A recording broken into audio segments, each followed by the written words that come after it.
तुम मेरे पीछे क्यों पड़े? तुम मुझे मार दोगे। अरे कौन है? रुक।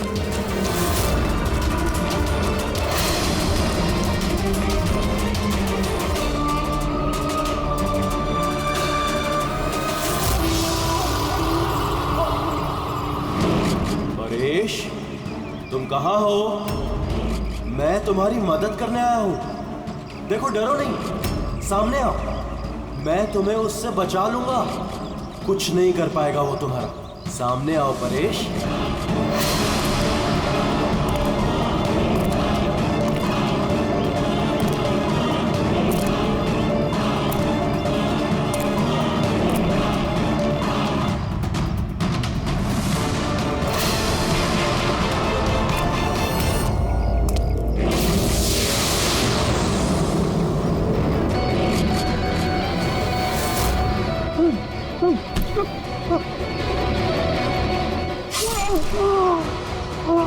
कौन है वहां पे?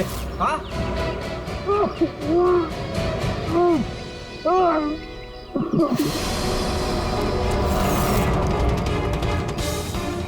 अरे क्या हुआ ये सब?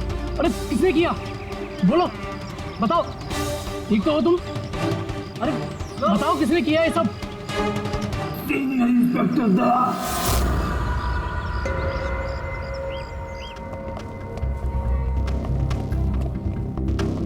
हाँ डॉक्टर साहब, पेशेंट खतरे के बाहर है, लेकिन अभी भी बेहोश है। कौन है, कुछ पता चला? हाँ, इसका नाम परेश है, लेकिन अभी तक बेहोश है। होश में आने के बाद आप लोग मिल सकते हैं। ठीक है डॉक्टर साहब, थैंक यू। वैसे आपने हमें क्यों बुलाया? इनके कारण। इनका कहना है कि हमला करने वाला आप ही की टीम का है। What? क्या बकवास कर रहे हैं आप? सीआईडी का काम होता है आम आदमी को मुजरिमों से बचाना, हमला करना नहीं, समझा? सब सच बकवास ही लगता है, लेकिन ये बकवास नहीं है। क्योंकि पीड़ित ने खुद मुझसे कहा है।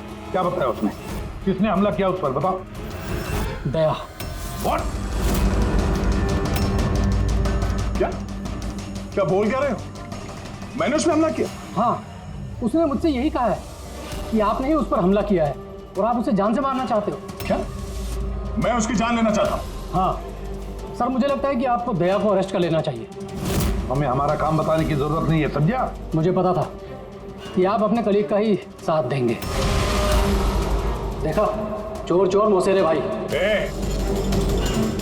ज्यादा जज मत बन, समझा? और तुम्हारी सर्टिफिकेट की जरूरत नहीं है हमें। परेश को कैसे जानते हो तुम? मैं उसे नहीं जानता सर। तो फिर? सर, ये हमारी कंस्ट्रक्शन साइट पर हमें मिला था। हमें देखकर ऐसे बिहेव कर रहा था कि जैसे इसने कोई भूत देख लिया हो, और फिर एकदम से अंदर भाग गया। और थोड़ी देर बाद इसकी चीख हमें सुनाई दी। जब हम वहां पहुंचे तो वो बुरी तरह जख्मी हालत में पड़ा था, और उसने उसी हालत में हमें बताया कि उस पर हमला दया ने किया है। मैं एक समय पे दो जगह पे नहीं हो सकता। मैं सुबह से ब्यूरो में था। तसल्ली के लिए तुम वो सीसीटीवी फुटेज देख सकते हो, समझे? लेकिन फिर उसने आपका नाम क्यों लिया? एक काम कीजिए, अब जाइए यहाँ से, जाइए। बहुत बोल दिया। Thank you very much doctor साहब। समझ में नहीं आ रहा था, जब तुम ब्यूरो में ही थे तो फिर परेश ने ऐसे क्यों कहा कि दया ने उस पर हमला किया?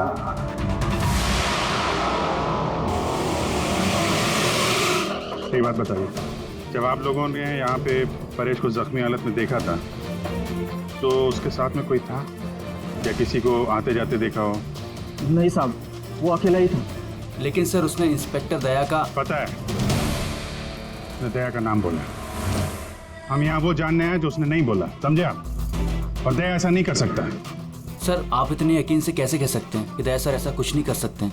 जो आदमी अपनी जान दांव पे लगा के दूसरों की जान बचाता हो, वो किसी का खून नहीं कर सकता। खुद से ज्यादा मुझे दया पे भरोसा है, समझे?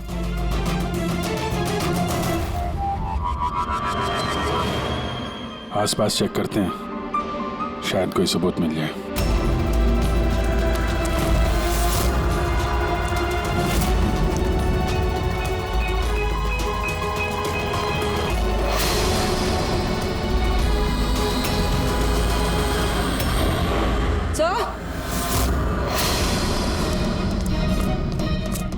सर, ये देखिए।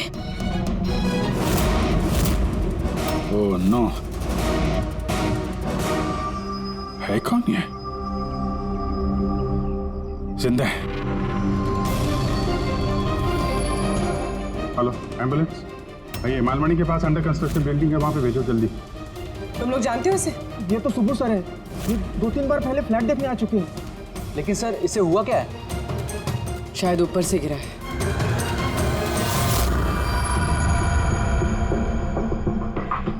ऊपर से गिरा है या फिर गिराया गया है?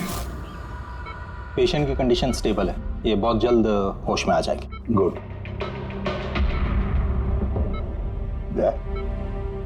क्या हो गया, इसे तुम ऐसे क्यों देख रहे हो? जानते हो इसे? साहब, अभिजीत तुम यहाँ क्या कर रहे हो? जिस अंडर कंस्ट्रक्शन बिल्डिंग में इस परेश पे हमला हुआ है, वहां पे हमें एक और आदमी जख्मी हालत में मिला। और एक आदमी? कौन है वो? तो वॉचमैन बता रहा था उसका नाम सुबू है, वहां पे 2-3 बार आया था मकान देखने के लिए। उसके हाथ में से हमें ये कपड़े का टुकड़ा मिला है। अच्छा, छोड़ दो मुझे मत मारो, छोड़ दो मुझे, मत मारो मुझे, छोड़ दो मुझे। परेश, मैं एसएमपी प्रद्युमन, सीआईडी से। घबराओ मत, तुम्हें कोई कुछ नहीं करेगा, हम तुम्हारे साथ हैं। दया, दया छोड़ दो मुझे, दया छोड़ दो मुझे मत मारो दया। पर दया तुम्हारे सामने खड़ा है, मैं इसे भी प्रद्युमन हूँ। दया, दया छोड़ दो मुझे। परेश, दया तुम जाओ, दया तुम क्या चाहते हो मुझसे? दया छोड़ दो मुझे। परेश क्या बात कर रहे हो? दया छोड़ दो मुझे मत मारो दया। परेश, मैं दया नहीं, मैं अभिजीत हूँ। दया जाओ यहाँ से, जाओ। अरे दया इधर है।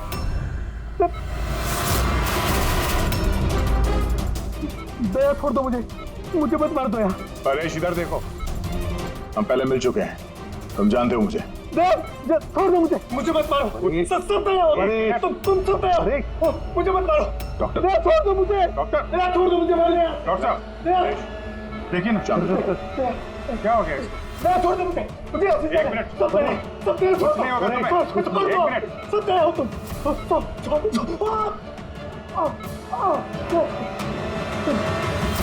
सब दया हो तुम सब दया हो, तुम सब दया हो।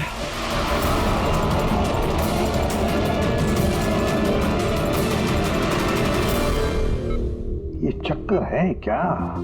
और हर किसी के चेहरे में उसे मेरा चेहरा नजर आता है। हाँ वही तो, इसलिए जब उसने उस आर्किटेक्ट को, उसके असिस्टेंट को, उस वॉचमैन को देखा तो ऐसे बर्ताव करने लगा जैसे उसने भूत देखा है। और उसके दिमाग का भूत दया तुम हो। तुम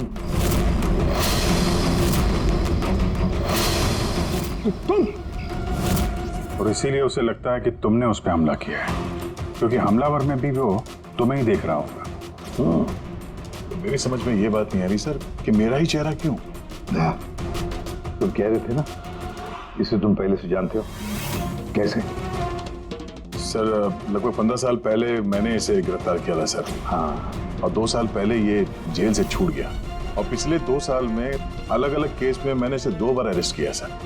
अभिजीत, ये परेश पुराना मेहमान है दया का। और परेश पे हमला किया किसने और क्यों?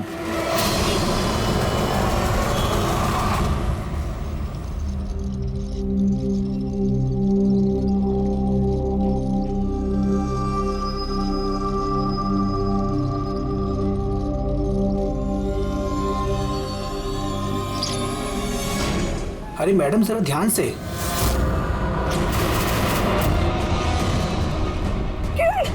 कौन किरण? मैं कोई किरण नहीं हूँ। अरे क्या कर रही है मैडम, क्या कर रही हैं आप? आपको कुछ गलतफहमी हो रही है मैम। अरे मैडम, आप ठीक तो हो ना? कौन किरण?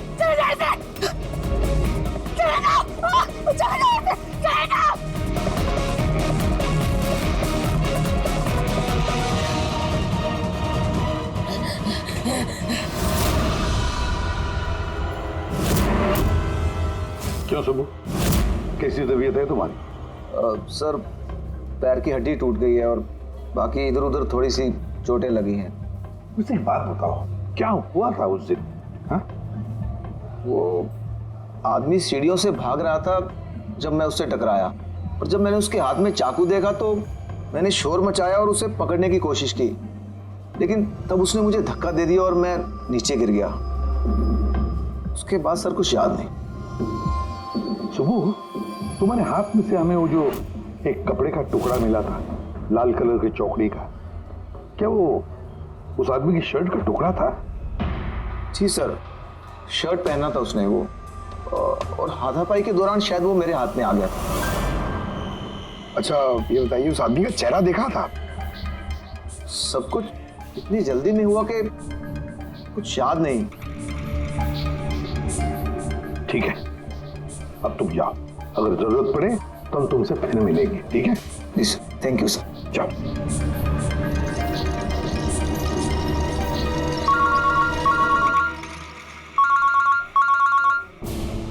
आद्या, क्या? कहां पर? अच्छा ठीक है, मैं अभिजीत और पूर्वी को भेजता हूं उधर। हाँ, अभी अभी। यस। क्या हुआ सर? मैं बता रहा था कि किसी सुपरमार्केट में एक औरत आसपास के सभी लोगों पर हमला कर रही थी और हर एक को किरण किरण किरण नाम से पुकार रही थी। देखिए मैडम, हम लोग सीआईडी से हैं, आपकी मदद करने के लिए आए हैं, ठीक है? ये चाकू हमें दीजिए। देखिए मैडम, मैं किरण नहीं हूँ, मैं इंस्पेक्टर अभिजीत हूँ। मैं तुम्हें भी जान से मार दूंगी। मैं नहीं छोड़ूंगी। आप प्लीज नहीं छोड़ूंगी। चाकू रखिए। तुम भी किरण हो, मैं बोल। क्या हुआ? सॉरी। Oh no. अरे क्या हो गया? ये औरत गिर कैसे गई? क्या हुआ? हटिए, आजा। एक्सक्यूज मी, हटिए, पीछे हटिए। एक मिनट पीछे आइए। हुआ क्या है इसको? मैडम सुनिए। क्या हुआ इसे? मैडम, सर ये तो मर चुकी है। क्या? इसके शरीर में टेट्राकोटॉक्सिन या ब्यूरारे नाम का जहर इंजेक्ट किया गया था, जिसकी एक बूंद भी जानलेवा हो सकती है। मगर ये जहर तो हमारे देश में आसानी से नहीं मिलता ना। सिर्फ उसे ही मिलता है जो बड़ा रिसर्च कर रहा हो। तो भगदड़ में किसी ने वो पॉइजन इसे इंजेक्ट कर दिया। मगर एक काम करो, इस हादसे के वक्त का जो सीसीटीवी फुटेज है ना, वो अच्छी तरह से चेक करो। खूनी की तस्वीर उसी में मिलेगी सर। और सर, इस परेश का क्या? इसे हर जगह मैं ही क्यों दिखता हूँ? सालू के साथ मुझे तो ये केमिकल की बहुत बड़ी गड़बड़ लग रही है। ठीक कह रहे हो फ्रेडी, बस ये वाकई किसी खास केमिकल की वजह से, क्योंकि मुझे इसके और परेश के दिमाग में एक अलग किस्म का केमिकल मिला है। तुम्हारे कहने का मतलब है कि इसी केमिकल की वजह से इन दोनों का बर्ताव एक जैसा और एक ही चेहरा इन दोनों को दिखता है। हाँ बस, और मैं इस केमिकल को और डिटेल में समझने की कोशिश कर रहा हूँ। मतलब जब तक इस परेश के दिमाग पर इस केमिकल का असर रहेगा, हमें कोई जवाब नहीं मिलेंगे। और अभिजीत, ये कपड़े का टुकड़ा जो आपने हमें दिया था, इसमें से भी हमें कुछ मिला है। कमाल है तारिका जी, आज तो फोरेंसिक में एक के बाद एक सबूतों का खजाना हाथ लग गया है। क्या मिला क्या आपको? ये कॉटन का कपड़ा है और इसके रेशों में आटे के कुछ ट्रेसेस मिले। आटा? सिर्फ आटा? सिर्फ आटा। हाँ वाकई खजाना तो हाथ लगा है। आटा। सर ये फोटोग्राफ है सर। ये जितने भी लोग हैं, इनमें से किसी ने उन्हें पॉइजन का इंजेक्शन दिया सर। अब और एक काम करो, ये जितने सारे लोग हैं ना, इन सब की मूवमेंट ट्रैक करो। शॉपिंग मॉल में खून होने से पहले ये लोग कहाँ थे, कहाँ से आए, क्या क्या कर रहे थे, और खून होने के बाद में देखो ये लोग कहाँ कहाँ गए। ओके?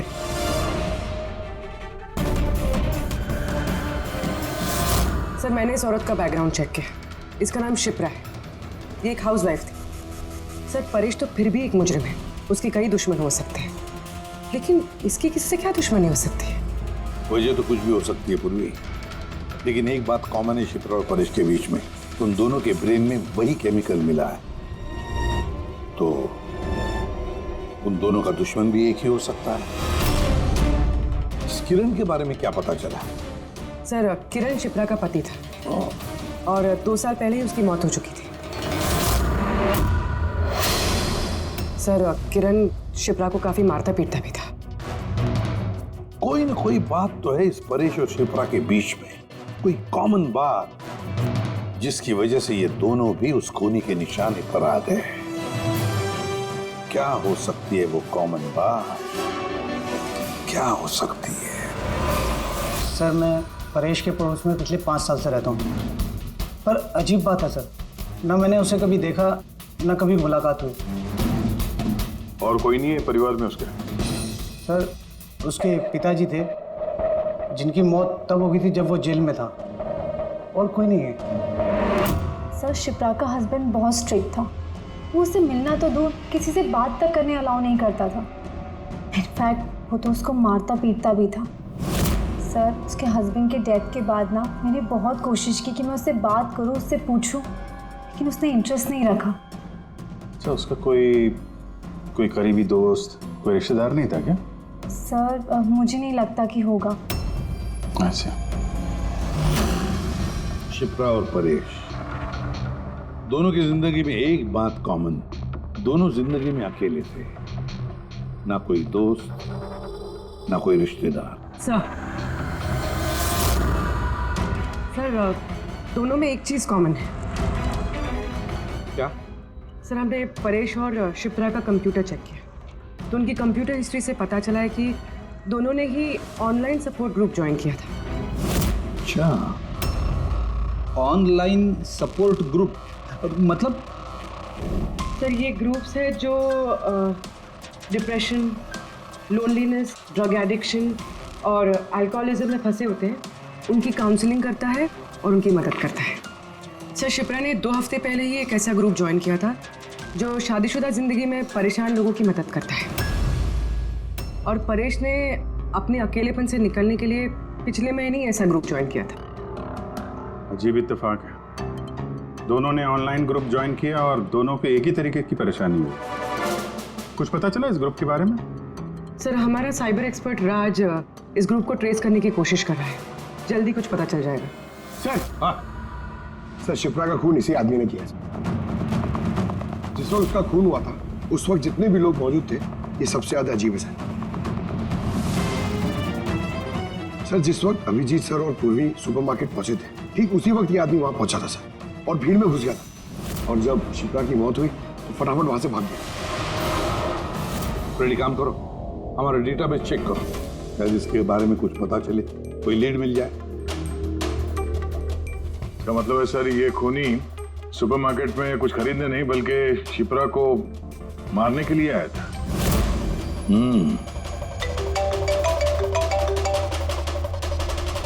हाँ राज, ओके ठीक है, तो तुम मुझे एड्रेस SMS कर दो। Thank you sir. Cyber expert Raj का फोन था, उसका कहना है कि ये दोनों ग्रुप्स एक ही IP एड्रेस से बनाए गए हैं। एक ही कंप्यूटर से? हाँ सर। IP का एड्रेस मिला है? हाँ सर, अंधेरी में एक प्रिंटिंग शॉप है, ये दोनों ग्रुप्स वहीं से बनाए गए हैं। बस, तो फिर अभिजीत तुम और पूर्वी जाओ वहां पर और देखो कौन है इस सबके पीछे और उसका क्या कनेक्शन है। सर क्या सोच रहे होते हैं? सर नहीं, पंकज ने भी बताया कि वो खूनी शिप्रा को मारने के इरादे से ही आया था। तो फिर सर उसे पता कैसे चला कि शिप्रा वहाँ सुपरमार्केट में है और वो लोगों पे हमला कर रही है? वो शिप्रा को फॉलो कर रहा होगा सर। अगर फॉलो कर रहा था तो अभिजीत और पूर्वी के वहाँ सुपरमार्केट में पहुंचने से पहले वो मार के निकल जाता, बाद में नहीं मारता उसे। अभिजीत को सुपरमार्केट पहुंचने में 20 मिनट लगे और खूनी को भी वहां पहुंचने में 20 मिनट लगे, तो इसका मतलब है दोनों को भी खबर एक ही वक्त पहुंची थी। सर कहीं ऐसा तो नहीं कि इंफॉर्मेशन खूनी को हमसे ही गई हो? हमारे यहां से इंफॉर्मेशन? हाँ, हो सकता है। कहीं ऐसा तो नहीं कि जब हम परेश को देखने गए थे हॉस्पिटल में, उस वक्त खूनी वहां पर मौजूद था और उसने मेरी बातें सुन ली हो? खूनी हॉस्पिटल में कर क्या रहा था? दया, परेश खूनी के हाथों पहले तो बच गया था। हो सकता है खूनी अपना अधूरा काम पूरा करने हॉस्पिटल आया था, परेश को खत्म करना चाहता था इसलिए।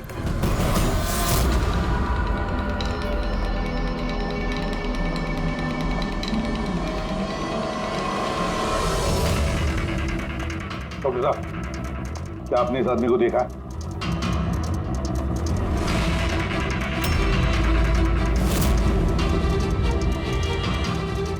भाई साहब, ये आदमी को देखिए जरा। इस हॉस्पिटल में इसको देखा है कहीं? हाँ, इसको तो मैंने देखा है। कहाँ देखा है? वहाँ वेटिंग रूम में।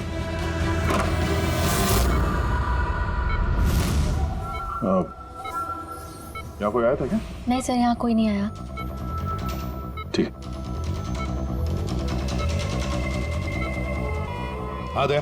सर, परेश तो ठीक है, पर वो खूनी अभी तक दिखा नहीं। कहीं तो चुप कर बैठा ही है दया, सही वक्त का इंतजार कर रहा है। वेटिंग रूम में भी चेक किया सर, अभी कोई नहीं है। तो यही पता है, पर कहाँ छुप कर बैठा है ये?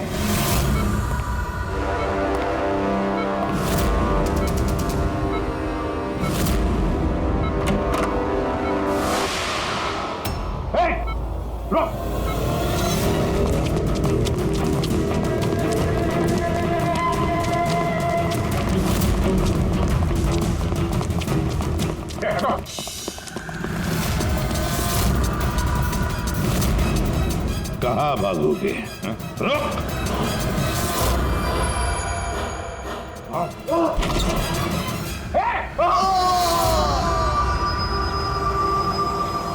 My God.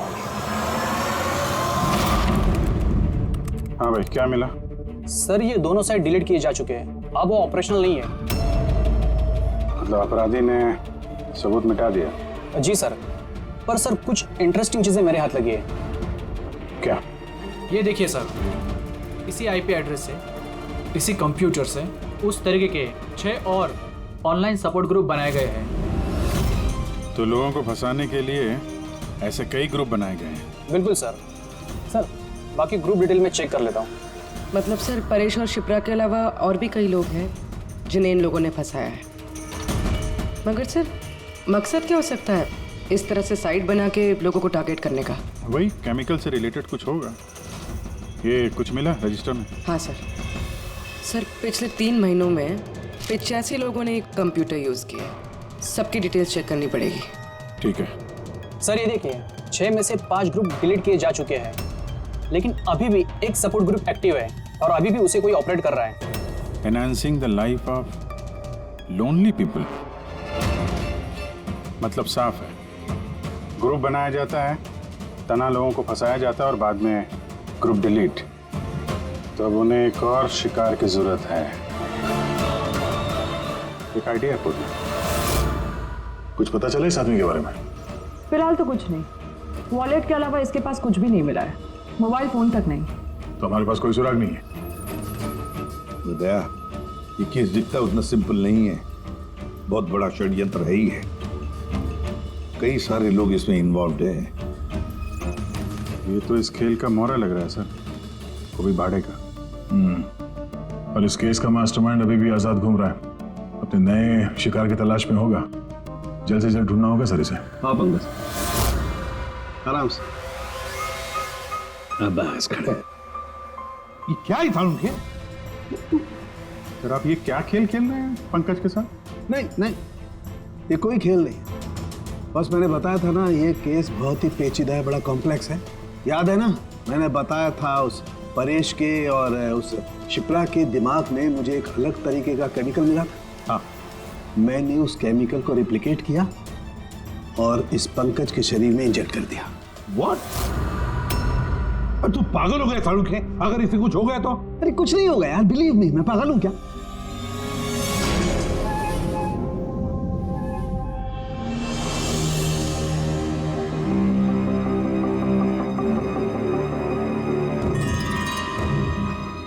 पंकज, अब आंखें खोलो, देखो तुम्हारे सामने कौन खड़ा है।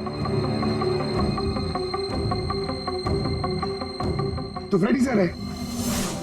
ग्रेट। ये प्रोड्यूसर है ना? अब इस तरफ देखो पंकज, यहाँ कौन खड़ा है?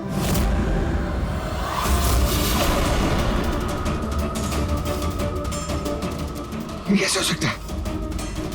ये इधर फ्रेडी सर, यहाँ फ्रेडी सर। मतलब शाहरुख है, ये परेश और शिप्रा के साथ यही हो रहा? बंद कर। बस बस, पट्टी लगा लो, पट्टी लगा लो बस। ये देखा बस, इसे फ्रेगोली सिंड्रोम कहते हैं। इस सिंड्रोम में इंसान को एक ही चेहरा हर चेहरे में दिखाई देता है। उस इंसान का चेहरा जिसे या तो वो सबसे ज्यादा नफरत करता है या जिससे सबसे ज्यादा डरता है। पंकज, मुझसे इतनी नफरत करता है तू? अरे सर, आपसे नफरत थोड़ी करता हूँ सर, आपसे तो मैं डरता हूँ। पंकज को मैंने इस केमिकल का बहुत थोड़ा सा डोज दिया, इसीलिए इस पर वैसा असर नहीं हुआ जैसा शिप्रा पर और परेश पर हुआ था। परेश और शिप्रा को तो इतना हैवी डोज दिया गया था कि उनके दिमाग पर गहरा असर हुआ और साइकोसिस लेवल पर पहुंच गए। इसलिए दोनों ऐसा रिएक्ट कर रहे थे जैसे सामने भूत दिख गया हो। तो इसका मतलब जैसे जैसे परेश के दिमाग से ये केमिकल का असर कम होगा, नॉर्मल हो जाएगा और हमें अपराधी तक पहुंचने का जरिया मिल जाएगा। हो सकता है, लेकिन दावा नहीं कर सकते। और हाँ, हम ये भी नहीं कह सकते कि इस केमिकल का असर कितने दिनों में खत्म होगा।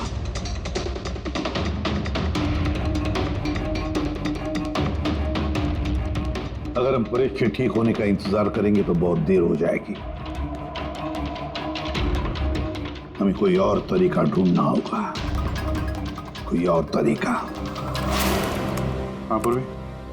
सर, मैंने वो ऑनलाइन ग्रुप पे रजिस्टर कर लिया और डिटेल्स भी एकदम परेश और शिप्रा की तरह दी है। नो फ्रेंड्स, नो फैमिली, एकदम अकेले। उन लोगों को ऐसे लोगों की तलाश है। ये तुम्हारा ट्रैकर, इससे पता चलता रहेगा तुम्हारे मोमेंट के बारे में। और ये तुम्हारा कैमरा। हमारे पास सिर्फ ये वॉलेट है सर, उस आदमी की पहचान और असलियत जानने के लिए, और एक कुछ चीजें मिली है साथ में। पेट्रोल पंप का बिल, ये होटल का मैच बॉक्स, खरीदा हुआ मैच बॉक्स, तो ये नंबर किसका? ये सेल फोन लगता है किसका? सर, हम इस पेट्रोल पंप पे गए थे, वहां से पता चला सर ये आदमी महीने में 2-3 बार वहां पे आता है और सीसीटीवी फुटेज में हमने देखा कि वो अपने बाइक पे हर बार अलग अलग नंबर प्लेट लगा के आता है। हाँ, और पेमेंट कैश में करता है। और सर, ये मैच बॉक्स जिस होटल का है वहाँ पे भी हमने पूछताछ की। वो आदमी महीने में 5-6 दफ़ा खाना खाने आता है और पेमेंट भी कैश से करता है।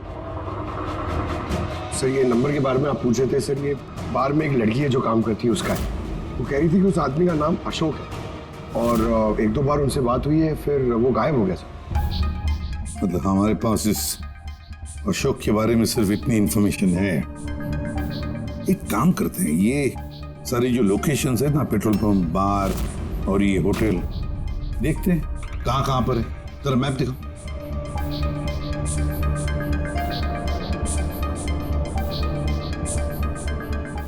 ये वो जगह है जहाँ पे वो पेट्रोल पंप है। सर, यहाँ पे बाहर है सर। और सर, ये होटल है। बार, ये होटल, पेट्रोल पंप। दया सर, ऐसे नहीं लगता तुम्हें? देखो ना कि सारे के सारे लोकेशंस 1 किलोमीटर के दायरे में है यहाँ से। हो सकता है सर उसका घर या ऑफिस इस जगह के आसपास ही कहीं। Are you ready? I'm ready, sir. चल।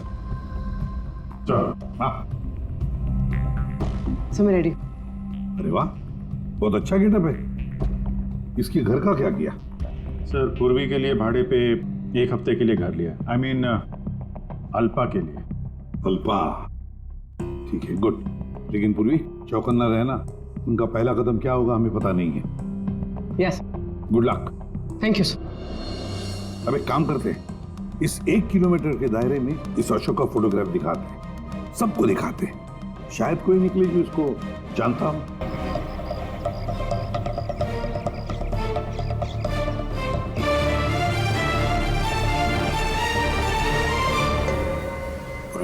हाँ सर। चौकन्ना रहना। सर यहाँ पे तो सब ठीक है।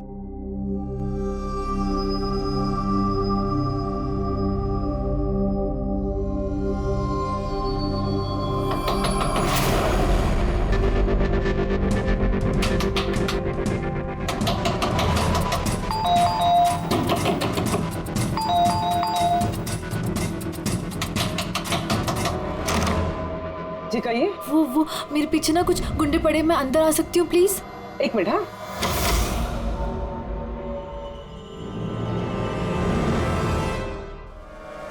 हाँ आओ जल्दी आओ। क्या क्या क्या हुआ क्या तुम्हें? अरे ये तो आदित्य है, शिप्रा की पड़ोसी। वो एक्चुअली मेरे पीछे कुछ गुंडे पड़ गए थे, मुझे समझ नहीं आ रहा था इसलिए मैं आपके घर आ गई। कोई बात नहीं। Thank you miss. अल्पा। और तुम? अदिति। बैठो। आप प्लीज मुझे एक गिलास पानी देंगे प्लीज? अभी लाती हूँ।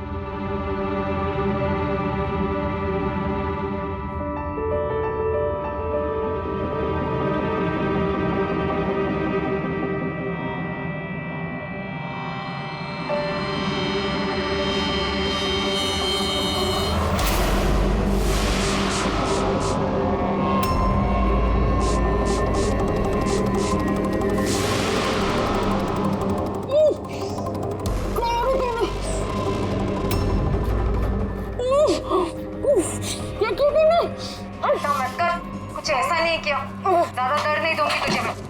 पूर्वी,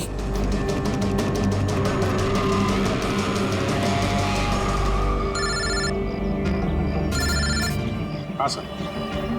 क्या शिप्रा की पड़ोसन अदिति? सर मैं फौरन वहां पहुंचता हूं। नहीं सर, अब अशोक का भी पता नहीं चला। ये सर। सब कुछ प्लान के मुताबिक तो चल रहा है। अब देखते ही आदित्य पूर्वी को कहां लेकर जा रही है। अरे ये क्या, ट्रैकर एक ही जगह पे मूवी नहीं हो रहा? कहीं ऐसा तो नहीं उन लोगों को ट्रैकर के बारे में पता चला हो, निकाल कर फेंक दिया हो? माय गॉड, अब तक पहुंचेंगे कैसे इन सब तक?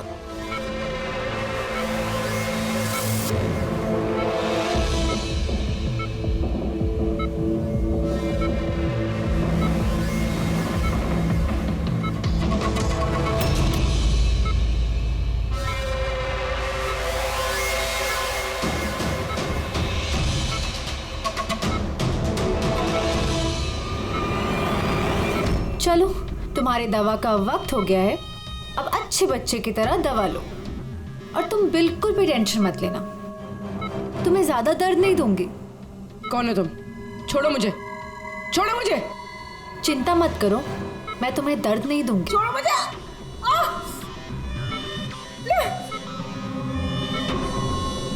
मैंने तुम्हें मना किया था ना कि कुछ दिनों के लिए हम किसी नए लोगों को नहीं लाएंगे, क्योंकि सीआईडी वाले हमें पागलों की तरह ढूंढ रहे हैं। हमारी कोई भी लापरवाही हमें बहुत महंगी पड़ सकती है। सर अदिति का घर बंद था, दरवाजा तोड़ के हम लोग अंदर भी घुसे पर कुछ हाथ नहीं लगा सर। इस अशोक का भी कुछ पता नहीं चल रहा है। सर ऐसा लग रहा है हमारे लिए सारे रास्ते बंद हो गए। नहीं फ्रेडी, हमारे लिए कोई रास्ता बंद नहीं होता, हम सीआईडी वाले रास्ता बनाते हैं। सर वो लोग कहीं पूर्वी को केमिकल इंजेक्शन ना दे दे। नहीं, कुछ नहीं करेंगे वो लोग, पूरी को कुछ नहीं होगा। कोई तो बात हम मिस कर रहे हैं, कोई तो बात है जो हमसे छूट रही है, पर क्या क्या हो सकती है वो बात? सर वो कपड़े का टुकड़ा जो हमें सुबह के हाथ में मिला था, उसके रेशे में आटा मिला था हमें। हाँ सर, आटा। जब मैं अशोक के बारे में रोड पे लोगों से पूछ रहा था, हाँ, तो वहां पे मैंने एक आटा की चक्की देखी थी और उसके पीछे एक पुरानी बिल्डिंग भी है। तो फिर जरूर वो आदमी जिसने परेश पर हमला किया उस आटे की चक्की के आसपास ही रहता होगा, इसीलिए तो उसकी शर्ट पर आटा आ गया। तो ये भी तो हो सकता है कि परेश पे हमला करने वाला अशोक ही हो। सर वो कपड़े का टुकड़ा भी अशोक का ही हो सकता है। ये भी हो सकता है कि परेश पे हमला करने वाला और ये अशोक दोनों एक गैंग के लिए काम करते हो और वो गैंग आटे के चक्की के आसपास होगा। सबके सब आटे के चक्की के आसपास ही हो गया अभिजीत, और पूर्वी को भी उस चक्की के आसपास ही रखा होगा।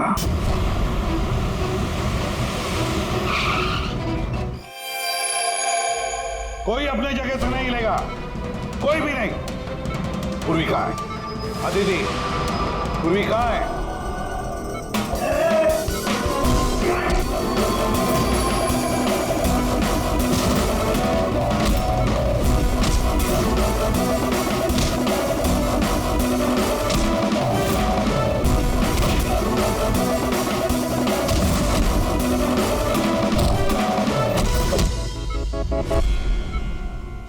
सब नर्सेज और डॉक्टर इस तरफ आ जाओ। चले चलो तुम भी जल्दी। डॉक्टर अदिति, पूर्वी कहाँ है? पूर्वी कहाँ है?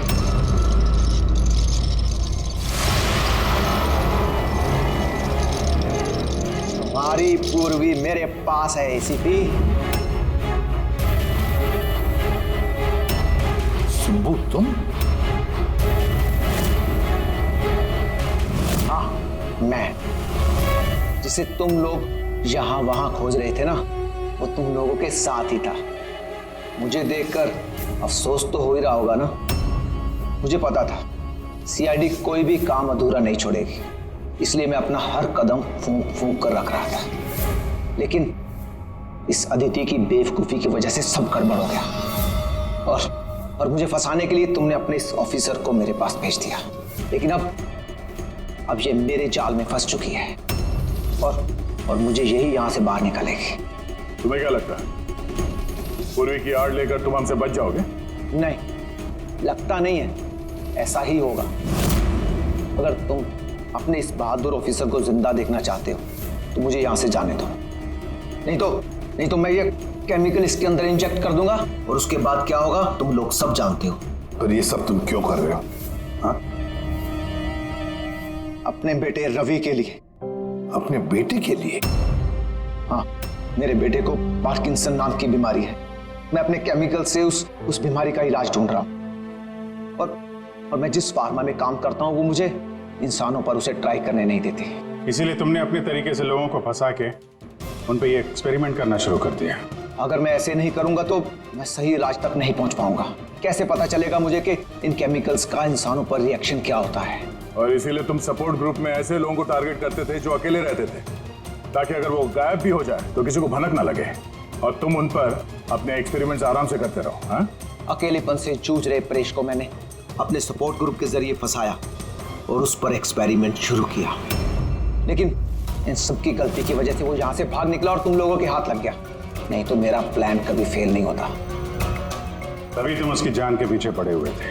मैं तो उसे अंडर कंस्ट्रक्शन बिल्डिंग में ही मार डालता, लेकिन वो आर्किटेक्ट बीच में आ गया। वहां तुम भी तो जख्मी हालत में मिले थे, ये क्या चक्कर है? परेश को जैसे ही मैंने चाकू मारा मुझे लोगों की आवाज आई और मैं वहां से भागना चाहा, और हड़बड़ी में तुम्हारा पैर फिसल गया और तुम सीधे नीचे गिर गए। मैं तो वहां से भी भाग जाता, लेकिन मेरे टूटे हुए पैर की वजह से मैं भाग नहीं पाया। और इसीलिए तुमने विक्टिम होने का ढोंग किया, ताकि तुम सेफ भी रहो और किसी को तुम पे शक भी ना हो। और तभी तुम लोगों की नजर मुझ पर पड़ी। और शिप्रा का क्या? उसे तो तुमने किडनैप नहीं किया था, वो तो सुपरमार्केट में घूम रही थी। सपोर्ट ग्रुप में से अदिति ने शिप्रा को चुना, और हमने डिसाइड किया कि हम उसे किडनैप नहीं करेंगे और चुपचाप ये ड्रग देते रहेंगे। खिलाड़ी तो तुम शातिर हो और थोड़े कच्चे हो, नहीं तो हमारे लिए सबूत नहीं छोड़ते तुम। याद है ना तुम्हारा वो शर्ट, उसका एक टुकड़ा, कपड़े का टुकड़ा, उस पर जो आटा लगा था ना, बस उसी के जरिए हम तुम तक पहुंच गए।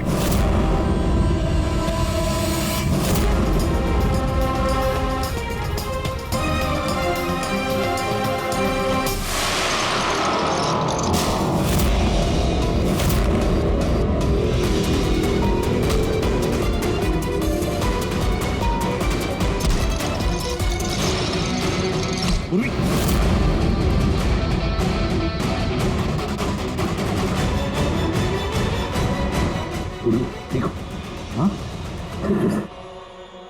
क्या किया तुमने सुबह? कभी सोचा है? हाँ? अपने बेटे को बचाने के लिए तुमने न जाने कितने लोगों की जान दांव पर लगा दी, पर यह नहीं सोचा ना कि सही क्या है गलत क्या है। तुम्हारे बेटे को तो हम अच्छी से अच्छी ट्रीटमेंट दिलवाएंगे, मगर तुम्हें जेल की सलाखों के पीछे बिठा देंगे। शायद फांसी का ऑर्डर भी आ जाएगा तब तक।